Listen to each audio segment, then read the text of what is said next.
This is the easier-to-read version of Animal Farm by George Orwell, retold and narrated by Sarah Simpson. Chapter 3. The animals worked very hard to harvest the hay. They had never worked that hard before, even when Mr. Jones was in charge of the farm. However, the animals didn't mind. Now that it was their farm, they were happy to work hard.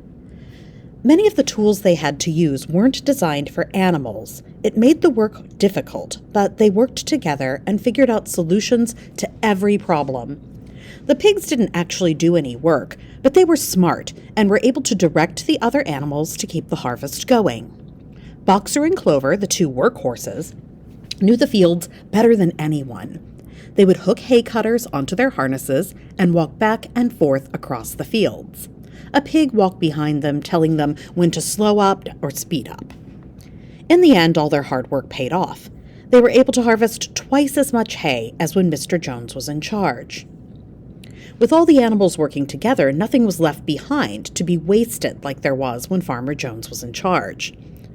Even with all the hard work, the animals had more time to rest than they had ever had before. Of course, some of the tasks were hard. For example, when they harvested the wheat, they had a hard time separating the grain from the straw. However, between the pig's smart ideas and Boxer's big muscles, they were always able to figure things out and be successful. All of the animals looked up to Boxer. He had always been a hard worker, but he was doing even more now. Every morning, Boxer woke up earlier than all the other animals, so he would have extra time to work in the fields. Every night, he was the last animal to finish working. He only quit when it got too dark to see. Whenever something needed to be done, Boxer was the first one to help. His answer to every problem was to say, "I will work harder," which he had adopted as his personal motto. This doesn't mean that the other animals were lazy. Every animal helped to the best of his ability. Nobody stole food. Nobody complained. Nobody argued or was jealous of anyone else. But things weren't exactly perfect. Molly, the pretty cart horse, was lazy. She was always the last one to get up in the morning and the first one to quit work in the afternoon. The cat would always run off when there was work to do, but she always showed up in time to eat dinner. Old Benjamin the donkey was exactly the same as he was before the rebellion. He was still slow and stubborn. He did his work in the same slow, obstinate way as he had done it in Jones's time, never shirking and never volunteering for extra work either. When someone asked Benjamin what he thought about the rebellion and the new way of running the farm, he wouldn't say anything good or bad about it. All he would say is, "Donkeys live a long time." He wouldn't explain what he meant, so the other animals stopped asking him.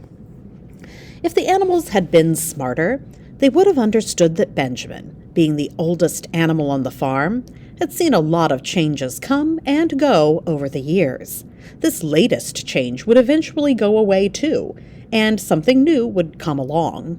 The cycle would repeat itself over and over forever, but they couldn't see it. Benjamin could. Nobody worked on Sundays. Everyone was allowed to sleep in an extra hour on Sunday. Then they all ate breakfast together. After breakfast, they had a ceremony. The ceremony was the same every week. First, they would put up the flag. It was made of an old green tablecloth they had found in the farmhouse and had painted a hoof and a horn on it. Green to represent the green fields, hoof and horn to represent that the farm now belonged to the animals. The color and design for the flag were Snowball's idea. Once the flag was up, all the animals went into the barn for their weekly meeting. During the meeting, they talked about the work that needed to be done during the coming week and made plans for how to do it. During the meeting, the animals shared their ideas, called resolutions. The group would vote on the resolutions to decide how to run the farm. The animals understood how to vote, but most of them were too stupid to think of any resolutions. The pigs were the only ones who had ideas. Snowball and Napoleon were the two pigs with the most ideas. However, the two of them could never agree about anything. If Snowball had an idea, Napoleon would vote against it. If Napoleon had an idea, Snowball would vote against it. Even when they did agree about something, they would argue. Once, Snowball and Napoleon agreed that there was a field behind the orchard that should be turned into a retirement home for animals who were too old to work. But they fought for hours about what age animals should be when they retired. At the end of every meeting, all the animals sang Beasts of England. The rest of the day was free time for playing or resting. The pigs had taken the harness room in the barn and turned it into a special reading room just for themselves. Since the pigs were the only animals, besides old Benjamin the donkey, who could read well, they read books to learn skills they'd need to run the farm. Snowball spent a lot of time organizing the animals into animal committees. He never got tired of making up special groups for different animals to join. He said the groups were supposed to help the animals learn skills they needed. There was an egg production committee for the chickens. There was a clean tails league for the cows. There was a wild comrades re-education committee that tried to get the wild animals like the rats and rabbits to work alongside the farm animals. It didn't work. There was a whiter wool movement for the sheep. None of the committees were very successful. Even though the committees didn't work very well, the classes the pigs led to teach reading and writing were successful. The classes started in June, right after the rebellion. Within 3 months, almost every animal on the farm could do at least a little reading and writing. The pigs could read and write as well as any human. The dogs were able to read words, but they didn't care if they actually learned anything. They just liked to read the 7 commandments over and over again. Muriel the goat could read better than the dogs, but not as well as the pigs. Sometimes Muriel would read out loud to the other animals at night from newspapers she found in the trash pile left over from when Mr. Jones ran the farm. Old Benjamin the donkey can read and write as well as the pigs. However, he refused to read anything for himself or anyone else. Clover, the female workhorse, learned the whole alphabet, but couldn't read any words. Boxer, the male horse who worked so hard, tried to learn to read, but he could only learn the letters A, B, C, and D. Every day he would use his hoof to write A, B, C, and D in the dirt, but he couldn't remember what came next. Molly, the pretty cart horse, learned to write her own name, but she refused to learn anything else. She was smart enough to learn words, but she didn't want to. Molly was too self-centered and vain to care about anything other than herself, so nobody was surprised. The sheep, hens, and ducks were very stupid.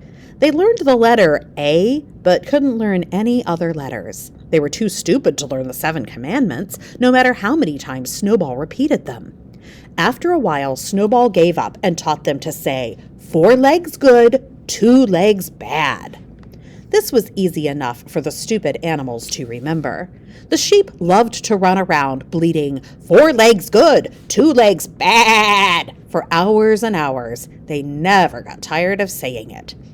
Napoleon thought that Snowball's committees were a waste of time. Napoleon said that they should use their energy to teach young animals about animalism, instead of trying to convince old animals who were set in their ways that the ideas were important. Jessie and Bluebell, the 2 female dogs, had puppies that fall.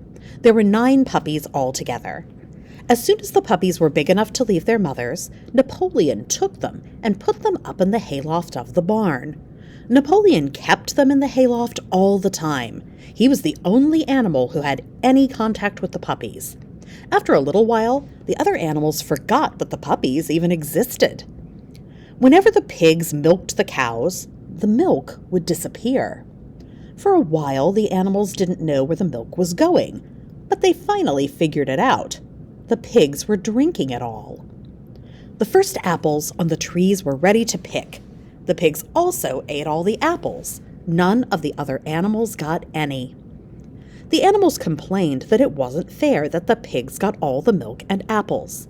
For once, Napoleon and Snowball agreed. Both of them thought that the pigs should get all the milk and all the apples. The pigs sent Squealer, the pig who was so good at convincing others to see things his way, to explain the situation with the milk and apples to the other animals. Comrades, I hope you don't think the pigs are taking the milk and apples because we're selfish. Pigs don't even like milk and apples. The only reason we're eating them is so we won't get sick. Science has proven that pigs must have milk and apples or they'll get sick and die. We pigs are the only animals who are smart enough to run the farm. If we got sick and couldn't run the farm, do you know what would happen? Farmer Jones would come back. Yes, Jones would come back. Surely, comrades, there is no one who wants to see Jones come back. The animals were afraid. The worst thing they could imagine was Farmer Jones coming back. If the pigs needed all the milk and apples so Farmer Jones wouldn't come back, that was a price they were willing to pay. Everyone agreed that the pigs should have all the milk and apples. None of them were smart enough to realize that Squealer was lying to scare them so the pigs could get what they wanted.